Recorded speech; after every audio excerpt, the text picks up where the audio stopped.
Hello media farmers எல்லாரும் எப்படி இருக்கீங்க? எல்லாரும் நல்லா இருப்பீங்கன்னு நினைக்கிறேன். தோட்டக்கலை பயிர்களை பார்த்தீங்கன்னா பொதுவாக நம்ம விதைகளை பயன்படுத்தி உருவாக்குனா அவைகள் வந்து காய் காய்க்கிறதுக்கு ரொம்ப நாட்கள் வரைக்கும் ஆகும். அதனால் பார்த்தீங்கன்னா நம்ம கிராஃப்டிங் பட்டிங் மாதிரியான பதியம் ஒட்டு ரகத்தை உருவாக்குறத வந்து பின்பற்றோம். இவைகள் பார்த்தீங்கன்னா சீக்கிரமாகவே வந்து காயை வந்து கொடுத்துரும். ஸோ இந்த வீடியோவில் பார்த்தீங்கன்னா வந்து நம்ம கொய்யாவில் எப்படி நிலப்பதியம் வந்து பண்ணுறது அப்படின்னு பார்ப்போம். இதில் வந்து விண்பதியம் அப்படின்னு ஒன்று இருக்குது, அதை வேணால் செப்பரேட்டாக நான் போடுறேன். இந்த வீடியோவில் வந்து நிலப்பதியம்னா என்ன, அது எப்படி பண்ணணும் அப்படின்றத ஷார்ட்டாக வந்து பார்க்கலாம். இந்த நிலப்பதியம் செய்யறதுக்கு நம்ம என்ன பண்ணணும்னு பார்த்தீங்கன்னா, குறைந்தது 6 மாதமோ அல்லது 1 வருடமோ இருக்க ஒரு கொய்யா மரத்தை வந்து தேர்ந்தெடுத்துக்கணும். அந்த மரத்தை வந்து தேர்ந்தெடுத்துட்ட பிறகு அதில் பென்சில் திக்னஸில் இருக்க, அதாச்சும் நம்ம பயன்படுத்துகிற பென்சிலோட அந்த தடிமனில் இருக்க தண்டை வந்து தேர்ந்தெடுத்துக்கணும். இப்படி நீங்கள் பென்சில் திக்னஸில் வந்து தேர்ந்தெடுத்துட்ட பிறகு அதில் 2லேருந்து 3 கணுக்கள் இருக்கா மாதிரி, பட்ஸ்ன்னு சொல்லுவாங்க, அந்த கணுக்களை வந்து இருக்கா மாதிரி நம்ம வந்து வெட்டு வந்து கொடுக்கணும். இப்போ வீடியோவில் காமிக்கிற மாதிரி கிராஃப்டிங் நைஃபை பயன்படுத்தி கொடுக்கலாம், இல்லைனா உங்ககிட்ட இருக்க கத்திகளை பயன்படுத்தி வந்து கொடுக்கலாம். ஸோ இப்படி கரெக்டாக அந்த கணுக்கள் இருக்கா மாதிரி நம்ம வந்து கட்டிங்ஸை வந்து கொடுக்கணும். இவைகளை வந்து நீங்கள் நேரடியாக வந்து மண்ணில் வந்து பதிய வைக்கலாம், அந்த கிளையை வளைத்து.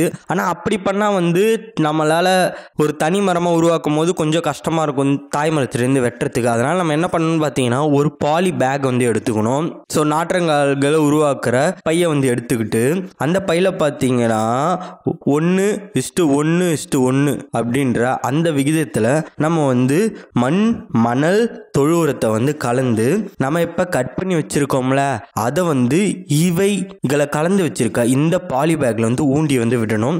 இதை ஊண்டி விட்டுட்ட பிறகு நம்ம என்ன பண்ணணும்னு பார்த்தீங்கன்னா, இப்போ ஊண்டி விட்டது வெளியில் வந்துடக்கூடாது அப்படின்ற அந்த காரணத்துக்காக கிழுவை மரத்தோட முள்ளை வந்து பயன்படுத்தணும். இந்த கிழுவை மரம்ன்றதுனா என்னன்னு பார்த்தீங்கன்னா வந்து உயிர்வேலிகள் வந்து அமைக்கிறதுக்கு வந்து பயன்படுத்துவாங்க. இதோட அறிவியல் பூர்வமான பேர் பார்த்தீங்கன்னா கோமிஃபெரா கவுடட்டா.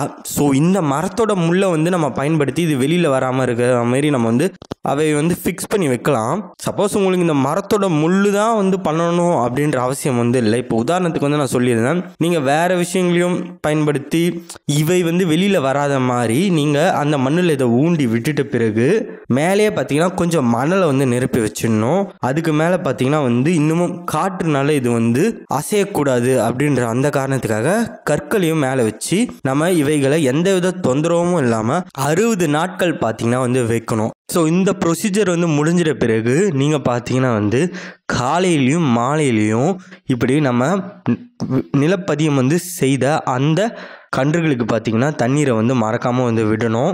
இப்படி வச்சோன்னா பார்த்தீங்கன்னா இப்போ நம்ம வந்து வளைத்து வந்து வைத்திருக்கோம்ல அந்த தண்டுகள்லேருந்து பார்த்தீங்கன்னா வந்து வேர் வந்து வளர வந்து தொடங்கும். இப்படி இந்த வளர்ந்த வேர்களை பார்த்தீங்கன்னா நம்ம வந்து தனியாக ஒரு மரமாகவே வந்து இப்போ பயன்படுத்த வந்து தொடங்கலாம். இதை பார்த்தீங்கன்னா வேறு ஒரு கத்தியை பயன்படுத்தி தாய் மரத்திலேருந்து பிரித்து எடுத்துக்கிட்டு போயிட்டு நம்ம நேரடியாக எடுத்து போய் நடவு செஞ்சிடக்கூடாது. ஏன்னா இவை வந்து அந்த தாய் மரத்திலேருந்து உருவான அந்த கன்றுன்றதுனால ரொம்ப சென்சிட்டிவாக வந்திருக்கும். அதனால் வந்து ஷேட் நெட்டில் ஒரு 6 மந்த் வரைக்கும் நம்ம ஹார்டனிங் பண்ணணும். ஷேட் நெட்டில் 6 மாதம் வரைக்கும் இவைகளை வைத்து வந்து நம்ம வளர்க்கணும். கொஞ்சம் கொஞ்சமாக சூரிய ஒளியில் காமிச்சு கொஞ்சம் கொஞ்சமாக இன்ட்ரடியூஸ் பண்ணி, ஸோ இப்படி இன்ட்ரடியூஸ் பண்ணிட்டு 6 மாதம் வயது ஆகிட்ட பிறகு பார்த்தீங்கன்னா இந்த கிரவுண்ட் லேயரிங்கை முடிச்சிட்ட பிறகு நம்ம வந்து இவைகளை தனியாக வந்து நடவு செஞ்சு பயன்படுத்த வந்து தொடங்கலாம். ஸோ இந்த முறை மூலமாக பார்த்தீங்கன்னா நம்ம வந்து கொய்யாவை வந்து இனப்பெருக்கம் வந்து செய்யலாம் வெஜிடேட்டிவ் ப்ராபகேஷன் மீன்ஸில்.